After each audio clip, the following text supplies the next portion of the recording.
Hi, Jonathan Pickup. Somebody asked me if it was possible to create a data tag to tag my cabinets. And the answer is you can. So there's a couple of things you've got to be careful of. Number one, here I've got my ID tag here and I've made it so that it's able to be edited. You can see some of these others are grayed out. So in my style, I've told it that that's available. The next part is that I need to have a data tag. So where's my data tool? Here it is here. There's my cabinet tag. Now I've actually created this cabinet tag myself, so I'm just going to show you how I made it. It's this one here, the cabinet tag, so let's edit that. Let's edit the tag layout, and there's my layout there. And I've got a layout here, this is on the none class, this tag.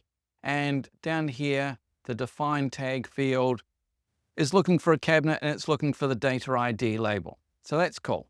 Click exit that, let's exit that.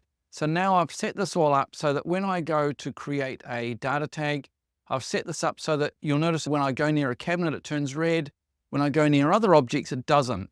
So this is actually recognizing the fact that it's a cabinet, and I can click and I can put the number on the tag, and wherever I click, it's actually placing the label. So I can remove those labels if I want. They're actually on a class, so they turn off automatically. And I've set the class here as part of my object as well. So I can turn off all those tags. And that's how I created it. It's really quick. If you'd like to know more about this, then don't forget to become a member of my website, where I'm going to cover this kind of information in detail. Thanks for watching.